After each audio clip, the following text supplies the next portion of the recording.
Good morning everybody. मैं doctor Mukul Bhangraj, commerce faculty, assistant professor the graduate school college for women Jamshedpur. UG semester third को मैं subject management principal application और topic है characteristics और nature of control, नियंत्रण की विशेषताएं अथवा प्रकृति। अर्थात कि नियंत्रण की सबसे पहले हम देखेंगे कि नियंत्रण जो कि प्रबंध के कार्य के अंतर्गत आता है, तो ये नियंत्रण भी प्रबंध के अंतर्गत बहुत ही महत्वपूर्ण अपना भूमिका निभाती है, क्योंकि नियंत्रण के बगैर जो भी उत्पादन के कार्य हैं वे सही रूप से और सही दिशा निर्देश प्राप्त होते हुए नहीं प्राप्त हो सकते हैं। तो इस तरह से हम देखते हैं कि नियंत्रण का प्रबंध के अंतर्गत अपना अलग ही उनका स्थान रहता है, और इस तरह से इनकी जो विशेषताएं हैं उसको हम लोग इस तरह से उसको बतलाया जा सकता है। नंबर 1 कि नियंत्रण प्रबंध का एक आधारभूत कार्य है। Control is a fundamental management function. जैसे प्रबंध के बहुत सारे कार्य हैं जिसमें कि आपको हम बताएं नियोजन, संगठन, नियुक्तियां, नेतृत्व कला तथा नियंत्रण। और ये नियंत्रण जो है वो प्रबंध का सबसे लास्ट ये फंक्शन के अंतर्गत आता है, और नियंत्रण का महत्व भी सबसे अधिक होता है।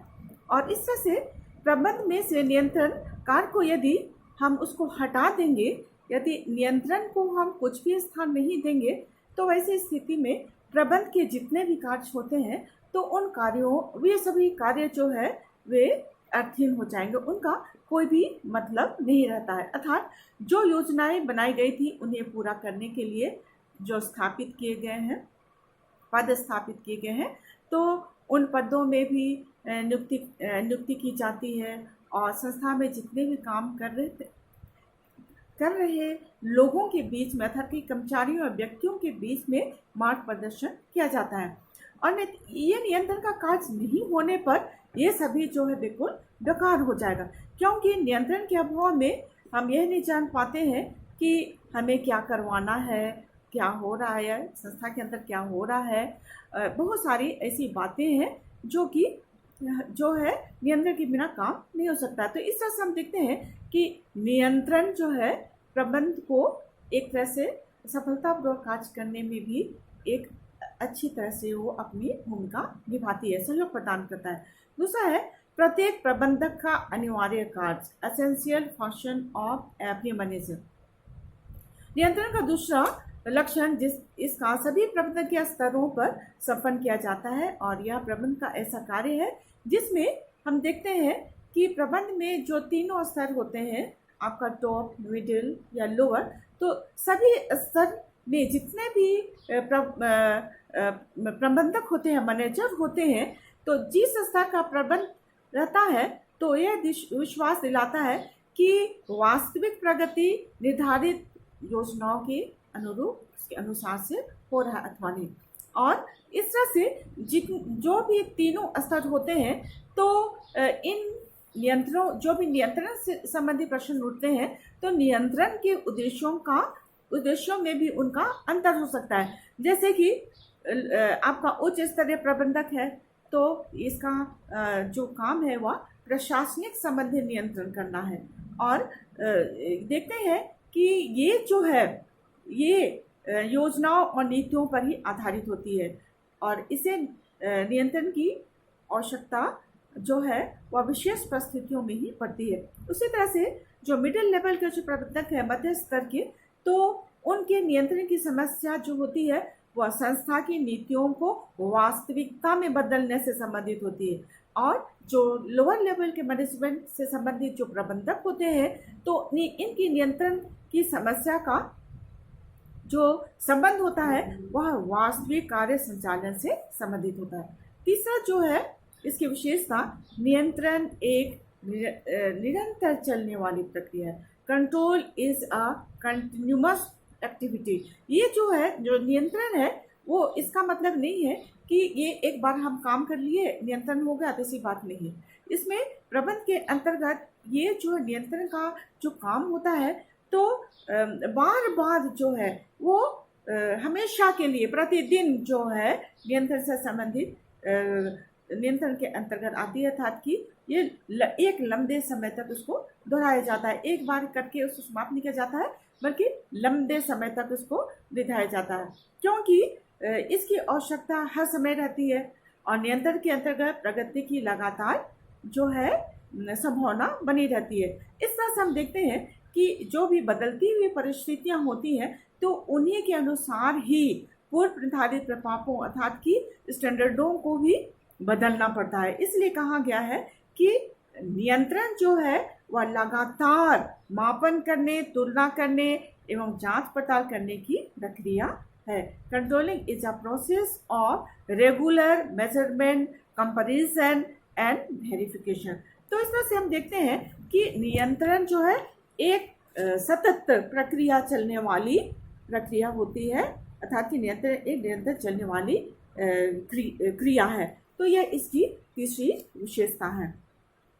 उसके बाद में है नियंत्रण प्रबंधकीय प्रक्रिया का प्रारंभ और अंत दोनों है।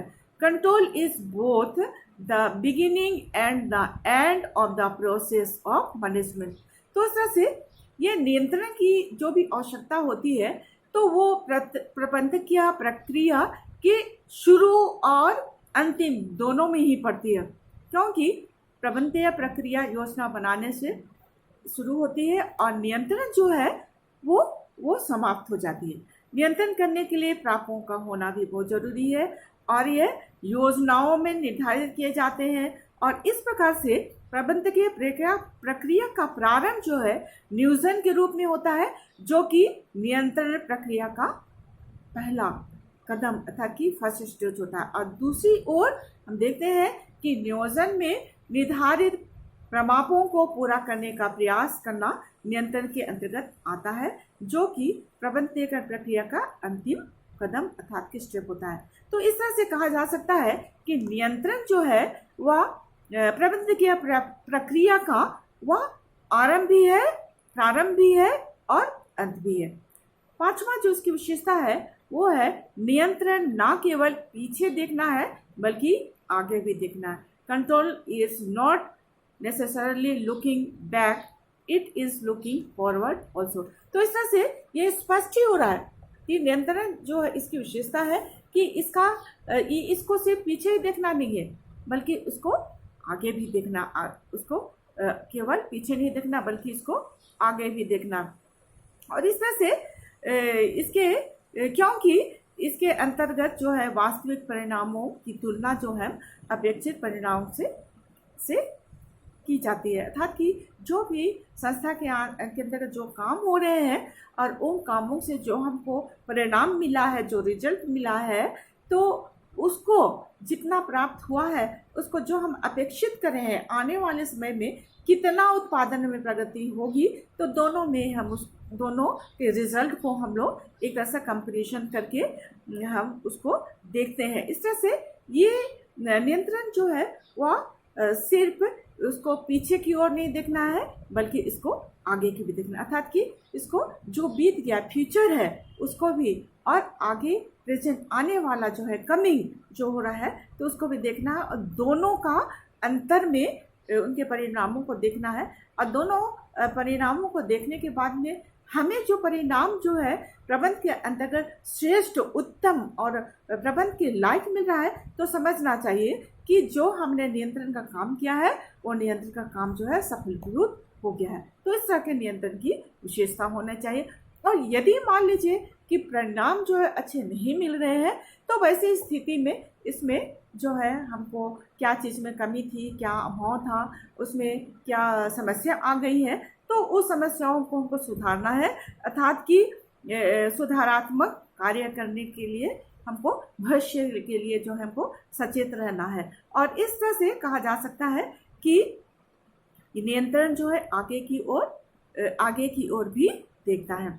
छठवां है नियंत्रण परिणामों से संबंधित है।